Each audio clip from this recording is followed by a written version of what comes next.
जैसे हम गेम खेलते हैं वो लड़कियों के साथ खेलते हैं, वो एक लड़कियों के साथ खेलते हैं, लड़कियों के खून और उसके आंसू, उसको मजा आती है मैम। कुछ नहीं है उसको कि हाँ क्या टारगेट है, टारगेट तो कुछ नहीं है, लड़कियों की, हिंदू लड़कियों की, उसकी आंसू, उसकी तकलीफ, मजा आती है। जैसे हम गेम खेलते हैं, जैसे हम करते हैं कि हमारी जिंदगी नहीं है क्या, इतना ज्यादा लड़कियों को मार को 2 महीने तक मैडम मेरे को बंद कमरे में रखा गया है, बिल्कुल मेरे को होश में नहीं आने देता था। जब भी मेरे को होश आती थी मैं पहुंचा चिल्लाती थी, इतना रोना आता था, मैं बर्दाश्त के बाहर हो गया। मैं क्या करूं भी तो क्या करूं। द केरल स्टोरी आपने क्या देखी, वो तो मूवी थी, वैसी ही कहानी इस युवती के साथ हुई और पीड़िता हमारे साथ मौजूद है। तो मैं बहुत ज्यादा टॉर्चर, इससे अच्छा, इससे नरक तो कुछ भी नहीं है। ये दुनिया, ये दिल्ली है, दिल्ली नहीं है, ये नरक है। पहले भी ये बोलता था ला इलाहा इल्लल्लाह मोहम्मद रसूल अल्लाह,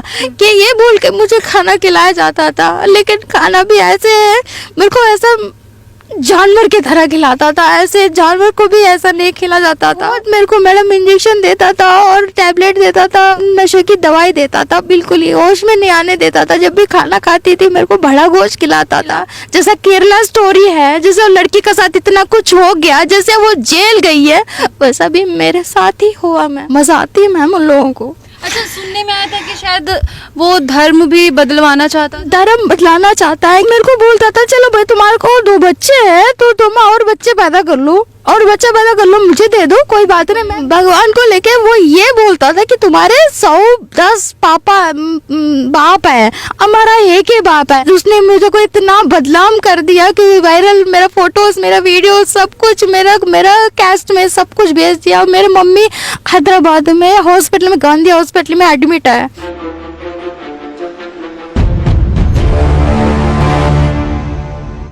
इस वक्त हमारे साथ एक युवती मौजूद है जो कि हिंदू है और ये हैदराबाद की है। और आपको बता दें कि द केरल स्टोरी आपने क्या देखी, वो तो मूवी थी, वैसी ही कहानी इस युवती के साथ हुई और पीड़िता हमारे साथ मौजूद है।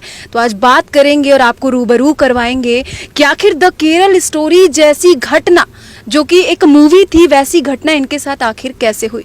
तो सबसे पहले हम जानने की कोशिश यही करेंगे कि आपसे हमारी बातचीत हुई, आपने कहा द केरल स्टोरी जैसी घटना, तो बताइए क्या कुछ हुआ आपके साथ। मैम मैं मतलब केरला स्टोरी जब देखा है, मतलब मूवी को गई थी, बिल्कुल मेरे को ऐसा लग रहा था कि मेरे साथ हो रहा है, जो भी हो रहा है मेरे साथ हो रहा है। मुझे ऐसा अंदर से एक श्योरिंग आ रही थी। मैं भी एक साउथ इंडियन हूँ, तो मैं हैदराबाद की हूँ। तो यहाँ पर एक स्वाइब खान का एक लड़का है, तो उसने मुझे पहले तो सीनू नाम बताया, फिर बाद में मुझे ब्लैकमेल करने लगा, फिर बाद में मेरे बच्चों को मारने के लिए धमकी दे रहा था। उसके 2 बिल्डिंग होने के बाद भी, 2-4 बिल्डिंग कमरा होने के बाद भी मुझे 2 महीने तक उसने किशन बिहार में उसके क्लिनिक के पास में एक कमरा लेके मुझे 2 महीने तक उसने रखा है। उसमें बिल्कुल होश भी नहीं आने दिया। शुरुआती कहाँ से हुआ, आखिर शुरुआत कैसे हुई, आप उसके पास कैसे गईं? और वो जो शीनू, बता दें कि वो युवक शीनू नाम अपना बताता था, अपने आप को हिंदू बताता था, लेकिन वो हिंदू नहीं था, उसका नाम शोएब था और वो मुस्लिम था। और इनकी शादी हो चुकी है, लेकिन फिर भी इनको ब्लैकमेल किया गया। तो कैसे ब्लैकमेल किया गया और शुरुआत कैसे हुई? मैम मेरे को वहाँ पर उनके क्लिनिक पर गई थी, तो उन्होंने बताया कि मैं यहाँ पर काम करता हूँ, मतलब मैं भी डॉक्टर हूँ, लेकिन मैं यहाँ पर काम करता हूँ, वो करता हूँ, मतलब ऐसे बोल के उन्होंने उसका नाम सीनू बताया। फिर क्लिनिक पे दिखवाने गए थे अपने आप? तो उन्होंने बोला कि मैं भी दवाई देता हूँ, कोई बात नहीं, आप लेट जाओ। हाँ। तो मैं जैसे मैंने बोला सर मेरे को दवाई दे दो, तो नहीं मैडम आपको, मैं वैसे चक्कर आ रहा था मुझे, तो बोल रहे कि कोई बात नहीं मैडम, आपको ग्लूकोज चढ़ाना पड़ता है। तो मेरे को ग्लूकोज के चढ़ाने के लिए उन्होंने ग्लूकोज चढ़ा। जैसे जैसे ग्लूकोज चढ़ रहा था मैं बिल्कुल होश में नहीं थी। 1.5 आवर्स हो गया, जैसे हो गया फिर बाद में उन्होंने ब्लैकमेल करना उसी से स्टार्ट कर दिया। अच्छा, आपके हिसाब से ग्लूकोज जब तक चढ़ा उतनी देर तक आप बेहोश हो गए? बेहोश थी मैं, बिल्कुल होश में नहीं थी। तो मेरे को बिल्कुल ऐसा करने के बाद उन्होंने कंटिन्यू मेरे को ब्लैकमेल करता रहा। को लेके ब्लैकमेल किया गया? उनके पास फोटो फोटोज और वीडियोस है, उसको लेके ब्लैकमेल करता रहा। फोटो वीडियो कहाँ से आई उनके पास? मतलब मेरा बेहोश हालत में उन्होंने सब कुछ वीडियोस और फोटोज ले लिया था। लेके बाद उन्होंने ब्लैकमेल करता रहा और मेरे बच्चे भी, 2 बच्चे, मेरे को बच्चों के मारने के लिए धमकी देता था। उनके पास गन भी है। और मैडम सबको, वो सारे के सारे जेल जा चुके हैं, वो भी तिहाड़ जेल जा चुके हैं। और लड़कियों के मामले में कोई अच्छा फैमिली बैकग्राउंड है तो उन लोगों के ऊपर कंप्लेंट करते हैं, अगर कोई नहीं है तो मेरे जैसा बस ऐसा क्या बोलते हैं हिंदी में, दाल दाल में फंस गए, ऐसे मैं भी हो गई हूँ। तो कोई उनके ऊपर, उसकी जीजा भी तिहाड़ जेल जा चुका है 2021 को। और उसकी भाई है, वो बेस है उनका नाम। आप क्लिनिक पे दिखवाने गए, आपको बेहोश किया जाता है, फिर कुछ फोटोज इनकी ली जाती है। अब वो फोटोज किस सिचुएशन में रही होगी वो तो यही जानती है, वीडियो बनाई जाती है, इनको ब्लैकमेल किया जाता है। फिर आपको ब्लैकमेल करने के बाद आपके साथ क्या किया जाता है और आपको कहाँ पर बंधक बनाया जाता है? इन्होंने उनकी क्लिनिक के पास ही 6000 का ऐसे रेंट पे कमरा लेके मेरे को 2 महीने तक मैडम मेरे को बंद कमरे में रखा गया है। बिल्कुल मेरे को होश में नहीं आने देता था। जब भी मेरे को होश आती थी मैं बहुत ज़्यादा चिल्लाती थी, मैं बहुत ज़्यादा रोती थी। तो आसपास लोगों ने बोला कि लड़की अंदर कोई है, तो अंदर है बोल के वो पूरा क्या बोलते हैं रूम के उस कमरे के मालिक को बताया। तो कमरे के मालिक आके उन्होंने बोला कि उसकी जीजा और उसकी जीजी को, मतलब उनको जाके फैमिली वाले को बताया ये कौन है, लड़की को राके यहाँ रख दिया। जब 2 महीने में क्या क्या किया आपके साथ? बहुत मेरे को मैडम इंजेक्शन देता था और टैबलेट देता था और ऐसे मेरे को मतलब नशे की दवाई देता था, बिल्कुल ही होश में नहीं आने देता था। जब भी खाना खाती थी मेरे को बड़ा गोश्त खिलाता था कि तुम्हारे को यही खाना चाहिए, तुम्हारे को यही खाना चाहिए। और जब रमज़ान आती है तो रमज़ान में एक उनका फेस्टिवल का एक रोज़ा ऐसी है, तो उनके रोज़ा में एक अलदिवा ऐसा कुछ है, वो तो उनकी रोज़ा में एक रोज़ा मेरे को ज़बरदस्ती रखना पड़ता है। मुझे रखो ये रखना पड़ता है, तुम्हारे को तुम छोड़ते मैडम मैं बहुत थक गई हूँ। अब मेरे को, मैं वैसे भी मेरे शरीर से नहीं, मैं अंदर से भी मर गई हूँ। तो मैंने उनको कंप्लेंट करने के लिए आवाज़ उठाया, लेकिन आवाज़ उठाने के बाद भी मुझे कुछ भी नहीं मिला मैम। क्या मिला? जैसा केरला स्टोरी है, जैसे लड़की के साथ इतना कुछ हो गया, जैसे वो जेल गई है, वैसा भी मेरे साथ ही हुआ मैम। उसको जेल तो गया हो। मैंने कंप्लेंट करने के बाद बजरंग वालों ने उन्होंने हेल्प करा, मेरा हेल्प करने के बाद वो तो जेल तो चले गया। जेल चले जाने के बाद भी 1 मंथ 15 डेज में, क्या लड़की की जिंदगी इतनी सस्ती है, वो बाहर आ गया 1 मंथ 15 डेज में बाहर आ गया। वो जब आपको बंधक बनाया था तो उस वक्त हिंदू धर्म को लेके क्या क्या बोलता था, आप मुझसे शेयर की थी ऑफ कैमरे पे? तो वो उन्होंने ये बोला था कि खाना खाने से पहले भी ये बोलता था ला इलाहा इल्लल्लाह मोहम्मद रसूलुल्लाह, कि ये बोल के मुझे खाना खिलाया जाता था। लेकिन खाना भी ऐसे है, मेरे को ऐसा जानवर की तरह खिलाता था, ऐसे जानवर को भी ऐसा नहीं खिला जाता था, लेकिन वैसे मेरे को खिलाता था। वो इतना रोना आता था, मैं बर्दाश्त के बाहर हो गया। मैं क्या करूं भी तो क्या करूं, मेरे बच्चे हैं, मैं कहाँ जाऊं। आपके पति का है? मेरा पति मेरे साथ ही रहता था। मेरे पति से मैं बहुत मतलब डरती थी कि मेरे पति को ना पता लगे, मेरे पति छोड़ देगा। मेरे को यही डर के बारे में बहुत डरती थी मैम।